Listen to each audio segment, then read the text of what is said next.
East ബംഗാളിൽ വെച്ച് നടന്ന രവീന്ദ്രനാഥ് ഇന്റർനാഷണൽ ഫിലിം ഫെസ്റ്റിവലിൽ മികച്ച സംവിധായകനുള്ള പുരസ്കാരം നേടി പുക എന്ന ഷോർട്ട് ഫിലിം ശ്രദ്ധേയമായ നേട്ടം കൈവരിച്ചു. നിതിൻ ദാസാണ് കഥയും സംവിധാനവും നിർവഹിച്ചത്. വെസ്റ്റ് ബംഗാളിലെ ഹൗറയിൽ വെച്ച് നടന്ന Rabindranath Tagore amateur international film ഫെസ്റ്റിവലിൽ മികച്ച സംവിധായകനുള്ള പുരസ്കാരം നേടി പുക എന്ന ഷോർട്ട് ഫിലിം ശ്രദ്ധേയമായ നേട്ടം കൈവരിച്ചു. കാർബൺ ക്യാപ്ചർ സിനിമാസിന്റെ ബാനറിൽ നിതിൻ ദാസാണ് എഴുതി സംവിധാനം നിർവഹിച്ചത്. അക്ഷയ് അമ്പാടി ക്യാമറയും അശ്വിൻ അമ്പാടി ചിത്ര സംയോജനം നിർവഹിച്ചു. എന്താട്ടാ വല്ലാത്തൊരു നോട്ടം ഇങ്ങനെ വലിച്ചോണ്ട് നോക്കുന്നത് പേടിയാവുന്നുണ്ട് കേട്ടോ. പേടിക്കാൻ ഞാൻ എന്താ വല്ല മാടനോ മറുതേ മറ്റാണോ? മറുതയല്ല, എന്റെ മാടൻ.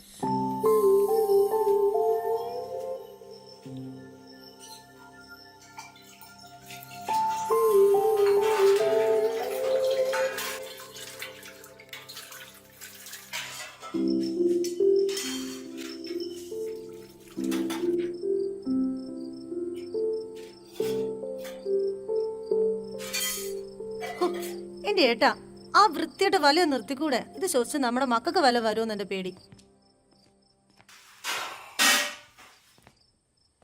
സിഗരറ്റ് കഴിച്ചിട്ട് എത്ര ക്യാൻസർ എനിക്ക് പിന്നല്ലേ ശ്വസിച്ചിട്ട്? ഓ, ഞാനിതൊന്നും പറയുന്നില്ല. എന്ത് ചെയ്യാനാടോ, നിർത്താൻ പറ്റണ്ടേ? നമുക്കടുത്ത ന്യൂ ഇയർ അങ്ങ് നിർത്താം. വലിച്ചോ, ഇനിയും വലിച്ചോ. ഞാൻ ഇന്നത്തോടുകൂടി ഡയലോഗ് നിർത്തി. ഞാനും മക്കൾ എന്തെങ്കിലും വന്ന് ചാവും, അന്നേ നിങ്ങൾ പഠിക്കൂ. ഓ എന്റെ പൊന്നോ, ഈ വൃത്തികെട്ട മണം സഹിക്കാൻ പറ്റുന്നില്ല. എന്താടി? ഒന്നും പറയണ്ട, എനിക്ക് മണം ഇഷ്ടമല്ല. കല്യാണം കഴിഞ്ഞിട്ട് 12 വർഷമായി. നിങ്ങൾ ഈ വലി തുടങ്ങിയിട്ട് എത്ര വർഷമായെന്ന് വല്ല പിടുത്തോണ്ടോ? ഡീ മോളെ, ഇനി ഞാനങ്ങ് തട്ടിപ്പോയാലും നീ പേടിക്കണ്ട. ഇക്കാണുന്ന സ്വത്തുക്കൾ മുഴുവൻ എനക്കും മക്കൾക്കുള്ളല്ലേ, പിന്നെ എന്താ? എന്നെ കൊണ്ട് പറയപ്പെക്കരുത് കേട്ടോ മനുഷ്യ. പിന്നെ ഞാനും മക്കൾ എന്തിനാ ജീവിക്കുന്നേ? നീ ഇങ്ങനെ പിണങ്ങലടോ, ഞാനൊന്ന് പറയട്ടെ. ഇവളങ്ങനെ പെട്ടെന്നൊന്നും മേലോട്ട് പോവില്ലടോ.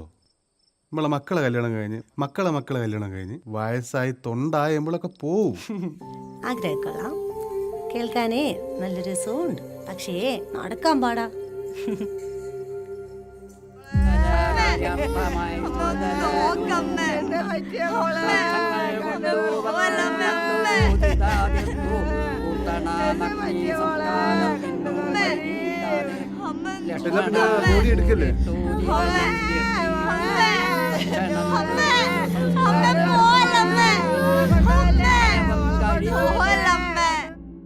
അജിയേട്ടാ, ഒരിക്കലേ അഖിൽ സതീഷ് നായികവേഷം കൈകാര്യം ചെയ്തു. പ്രശസ്ത ആൽബം അഭിനേത്രി സുനിത രജിലേഷ് നായികയായി. ഐഡിയ സ്റ്റാർ സിംഗറിലൂടെ ശ്രദ്ധേയനായ സായി ബാലൻ സംഗീത സംവിധാനം നിർവഹിച്ചു. രവീന്ദ്രനാഥ് ടാഗോർ യൂണിവേഴ്സിറ്റി അദ്ദേഹത്തിന്റെ ഓർമ്മയ്ക്ക് വേണ്ടി നടത്തുന്ന ഇന്റർനാഷണൽ ഫിലിം ഫെസ്റ്റിവലാണ് മികച്ച സ്റ്റോറി, മികച്ച സംവിധാനം എന്നീ വിഭാഗങ്ങളിൽ 2 അവാർഡുകൾ ചിത്രത്തിന് ലഭിച്ചത്. ACB news, Kozhikode.